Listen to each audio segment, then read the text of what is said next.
कालखंड में जब वही होता है, जब सवेरा होता है, जैसे रात भर आपने बिता दिया, सुबह है 3-4 बजे का भोर है, और उस समय लोग धीरज खो देता है कि अब लगता है कि सवेरा नहीं होगा, लेकिन ठीक उसी समय सवेरा होने वाला होता है और लोग उस समय धैर्य खो देते हैं। तो कमोबेश आज ऑन पैसिव में यही स्थिति है दोस्तों, यही स्थिति है। यहां पर अगर आपको लोगों के द्वारा अगर ताना दिया जा रहा है, अगर आपकी निंदा की जा रही है, तो आप समझ लीजिए कि आप जिंदा हैं, क्योंकि निंदा जिंदा लोगों के नसीब में होता है, मुर्दों के लिए तो लोग रास्ता छोड़ देते हैं दोस्तों। अगर आपकी निंदा हो रही है तो आपका डायग्नोस हो गया, परीक्षण हो गया कि आप जिंदा हो, इसलिए कि मुर्दों की निंदा कोई नहीं करता भाई। तो यहां पर हमारी निंदा हो रही है, आपकी निंदा हो रही है, मिस्टर एस की निंदा हो रही है, ऑन पैसिव की निंदा हो रही है, तो ये जिंदा है, ये सर्टिफिकेट देता है कि हम सब जिंदा है। हवाओं ने बहुत परेशान किया मुझे, हवाओं ने मुझे हताश करने की बहुत कोशिश की, बट मैं वो परिंदा बना जिसने ऊंची उड़ान भरना सही समझा। जब तक आप धरती पे रहोगे तब तक लोग आपको क्रिटिसाइज करेंगे, तब तक आपको कान में आके कुछ ना कुछ बोलेंगे। ठीक वैसे ही जैसे एक एयरक्राफ्ट जब तक वो रनवे पे रहता है तब तक उसमें कुछ भी किया जा सकता है, कोई भी उतर सकता है, चढ़ सकता है, कुछ भी बोल सकता है, लेकिन एक बार जब वो रनवे छोड़ देता है, जब वो ऊंची हजारों फीट ऊंची उड़ान लेता है, तो जो नीचे के लोग होते हैं वो उनसे बहुत दूर जा चुका होता है। फिर ना वो कुछ क्रिटिसाइज कर सकते हैं, ना उसके बारे में बोल सकते हैं, ना कोई अंदर जा सकता है, ना कोई बाहर जा सकता है। कमोबेश यही स्थिति मैंने अपने जीवन में लाया और मिस्टर एस ने लाया, अपने आप को पूरी दुनिया में प्रूफ करने के लिए। वो इतनी ऊंची उड़ान उन्होंने उड़ा है कि जितनी भी कंपनियां हैं, जितने भी लोग हैं, अब उनका कुछ नहीं बिगाड़ सकते, ऑन पैसिव का कोई कुछ नहीं बिगाड़ सकता।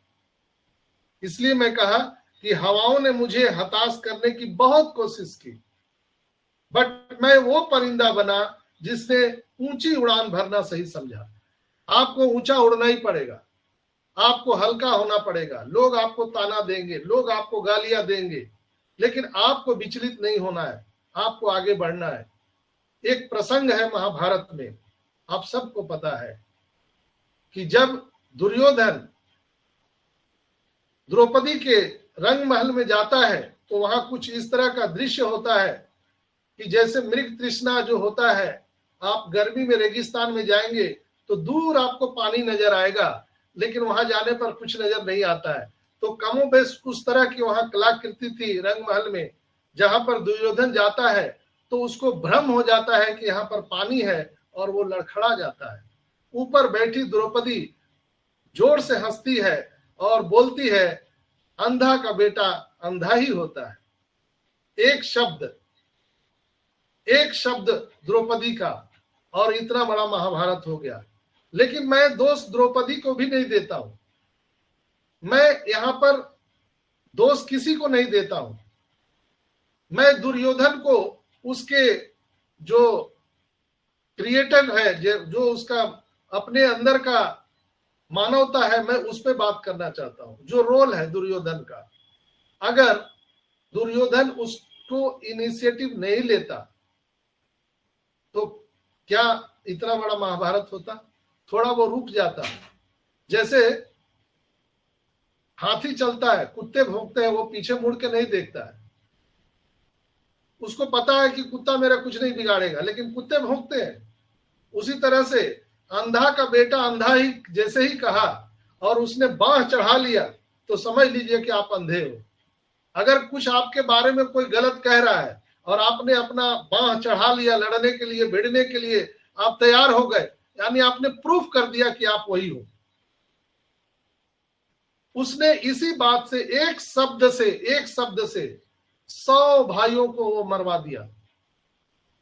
दुर्योधन के 100 भाई मारे गए एक शब्द से। सिर्फ उन्होंने इनिशिएटिव लिया, अपने दिमाग पे लिया और उसको ईगो लिया, रिएक्ट किया और रिएक्ट का नतीजा हुआ कि वो तो मरा ही, उसके पूरे खानदान साफ हो गए। 100 भाई का इतना बड़ा परिवार चला गया दोस्तों। तो रिएक्ट करना और रिस्पॉन्ड करना, मैं बहुत पहले भी बताया था, आज मैं फिर बता रहा हूं, ये हर मनुष्य के जीवन में एक बहुत बड़ा योगदान है, रिएक्ट करना और रिस्पॉन्ड करना। अगर उस दिन रिएक्ट नहीं करता दुर्योधन तो उसके 100 भाई जिंदा होते और इतना बड़ा महाभारत नहीं होता। लेकिन उसने ईगो किया, ईगो हर्ट हुआ उसका,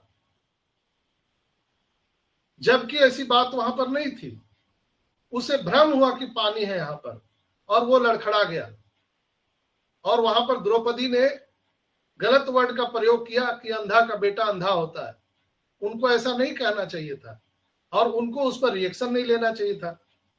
तो अगर कोई आपके बारे में कुछ कह रहा है तो आपको रिएक्ट नहीं करना है। रिस्पॉन्ड और रिएक्ट करना जिस दिन आप छोड़ देंगे, आपको जीवन में कोई माई का लाल हरा नहीं सकता है दोस्तों।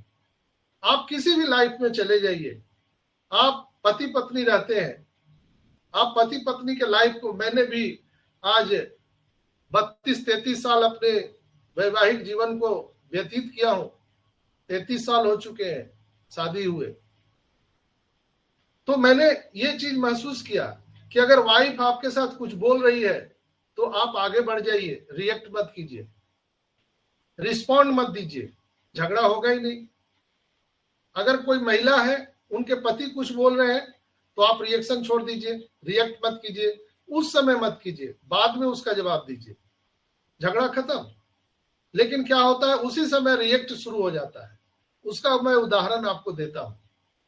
आप दो आदमी को लड़ते देखे आप लोग, दो आदमी आपस में लड़ते हैं तो ऊंची आवाज हो जाती है, कभी देखा आपने? हम लोग बात करते हैं एक साथ बैठ करके तो कितना मधुर बात करते हैं। दो पति पत्नी बात कर रहे हो, एक प्रियतम प्रियतमा से बात कर रही है, या कहीं भी एक भाई दूसरे भाई से बात कर रहा है, एक परिवार दूसरे परिवार से बात कर रहा है, तो कितना मधुर आवाज में बात करते हैं। लेकिन जिस समय आवाज ऊंची हो जाए, उस समय समझ लेना कि उनमें दूरियां बन गई। आप ऊंची आवाज में क्यों बात करते हो? जब एक आदमी आपसे दूर होता है, उनको सुनाने के लिए आप ऊंची आवाज में बात करते हो। एम आई राइट? कभी भी हम दूसरे को ऊंची आवाज में तब बात करते हैं जब वो मेरे से ज्यादा दूर होता है। तो हम रहते तो इकट्ठे पास में हैं, लेकिन जिस समय हमारा ऊंची आवाज हो जाती है तो समझ लीजिए कि शरीर एक साथ है लेकिन दिल में दूरियां हो गई, और दिल से हम दूर हो गए। तभी ऊंची ऊंची आवाज में हम लोग पति पत्नी, दोस्त में, घर में, सड़क पे, रोड में, ट्रांसपोर्ट में, हर जगह लोग ऊंची आवाज में गाली गलौज बातचीत करना शुरू कर देते हैं। यानी उनके दिल के बीच में दूरियां बन गई, इसलिए लोग ऊंची आवाज में बात कर रहे हैं। कहीं भी जब बताया था, आज मैं फिर बता रहा हूं, ये हर मनुष्य के जीवन में एक बहुत बड़ा योगदान है, रिएक्ट करना और रिस्पॉन्ड करना। अगर उस दिन रिएक्ट नहीं करता दुर्योधन, उसके 100 भाई जिंदा होते और इतना बड़ा महाभारत नहीं होता।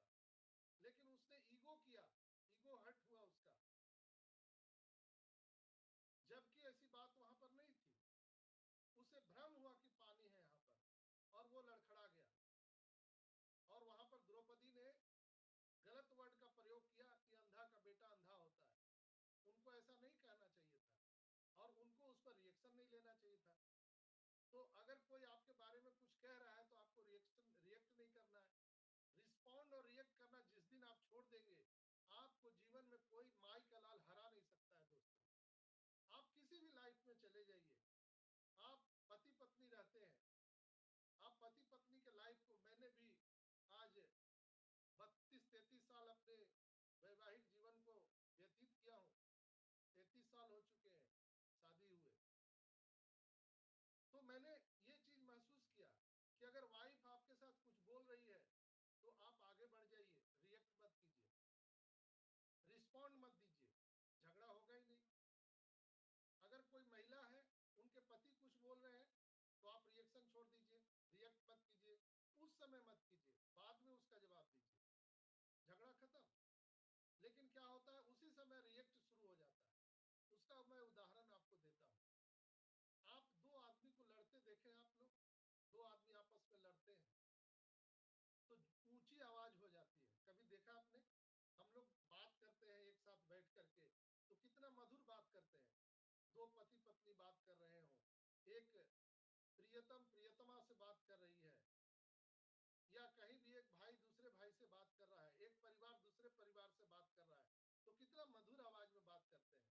लेकिन जिस समय आवाज ऊंची हो जाए उस समय समझ लेना कि उनमें दूरियां बन गई। आप ऊंची आवाज में क्यों बात करते हो? जब एक आदमी आपसे दूर होता है, उनको सुनाने के लिए आप ऊंची आवाज में बात करते हो। एम आई राइट? कभी भी हम दूसरे को ऊंची आवाज में तब बात करते हैं जब वो मेरे से ज्यादा दूर होता है। तो हम रहते तो इकट्ठे पास में हैं, लेकिन जिस समय हमारा ऊंची आवाज हो जाती है तो समझ लीजिए कि शरीर एक साथ है लेकिन दिल में दूरियां हो गई और दिल से हम दूर हो गए। तभी ऊंची ऊंची आवाज में हम लोग पति पत्नी, दोस्त में, घर में, सड़क पे, रोड में, ट्रांसपोर्ट में, हर जगह लोग ऊंची आवाज में गाली गलौज बातचीत करना शुरू कर देते हैं। यानी उनके दिल के बीच में दूरियां बन गई।